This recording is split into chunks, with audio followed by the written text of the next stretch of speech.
Welcome to STEM Inspired, the Amgen collection. Today's special guest is Eileen Engelberg. She is a business analysis and performance manager at Amgen.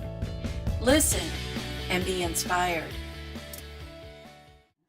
So hi, my name is Eileen Engelberg, and I'm a business analysis and performance manager at Amgen. Would you please describe a typical day at your job? So a typical day at my job involves meeting with a lot of different people. So I work very cross-functionally on many different projects, which is really exciting for me. So I'm always in meetings with different people, learning about different technologies and trying to help them sort of tell their stories to the upper leadership at Amgen. What is the favorite part of your job? So my favorite part about my job is that I'm able to help people, scientists who are very, very smart and doing really innovative things here at Amgen, get funding to continue to do and progress the things that they're doing here.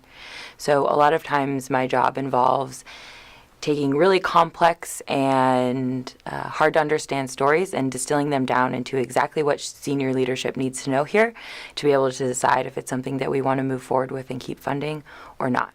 And I always hope in the back of my mind that we're able to keep funding and pushing forward some of the neat things that we're doing here. What do you find most rewarding about your job?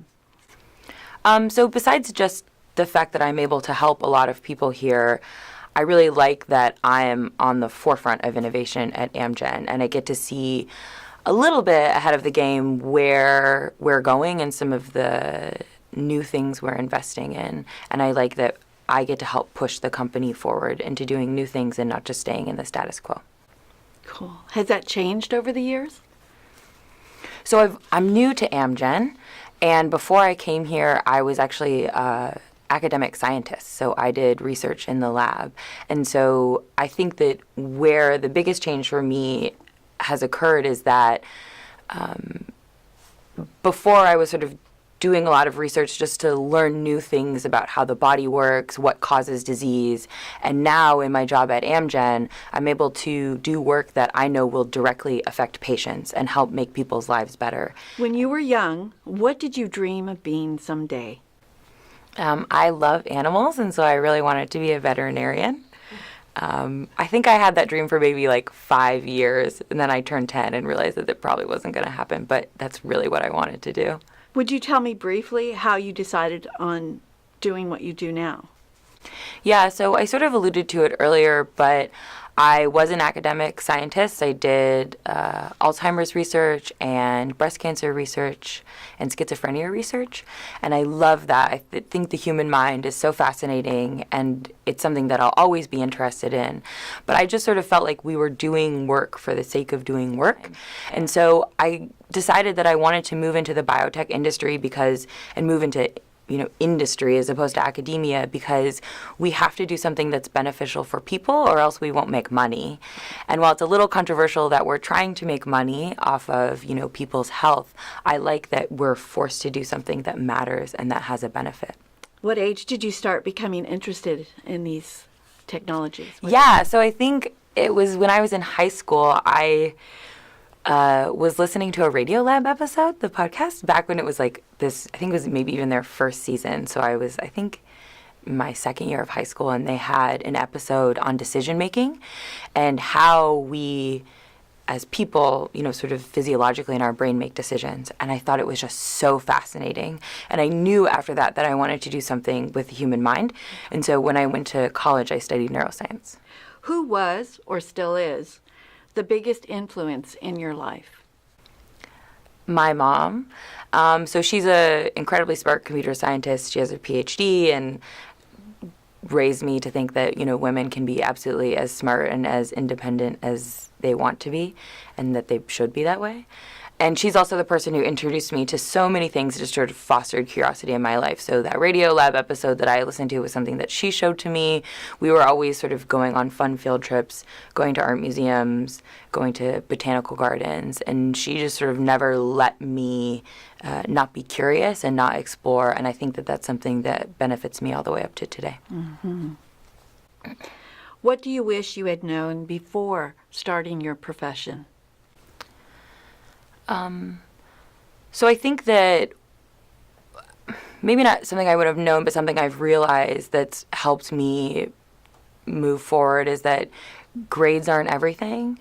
And so if I didn't get an A on an exam or I didn't get an A in a class, I thought that meant I wasn't smart and that I wasn't good at that topic. And what I found since I've started working is that I can be smart in different ways and be knowledgeable about things in different ways. And just because, for example, I didn't get an A in my chemistry class doesn't mean I can't learn and understand the chemistry I need to know in my job today, as a small example. And so I had not enough confidence, I think, in myself and my ability to learn and be knowledgeable about maybe some difficult topics. And I now know that just because I didn't do well in school doesn't mean I can't continue to learn and grow in those fields today. What advice would you give students who think they want to enter a STEM profession? So I think I have two pieces of advice. First, follow your curiosity. If you think something is interesting and you think that if it just tickles your fancy, that's good enough. Go for it. I also think that one thing you need to realize is that it maybe isn't fun right away, but it will get fun. So for example, when I was studying neuroscience, I had to learn physics, I had to learn chemistry, I had to learn math.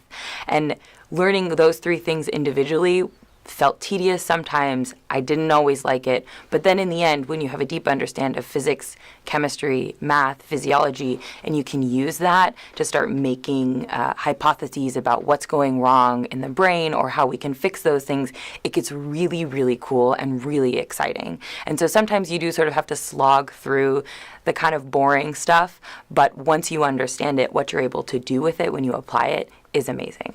Have you personally experienced barriers, either real or perceived, in your STEM career?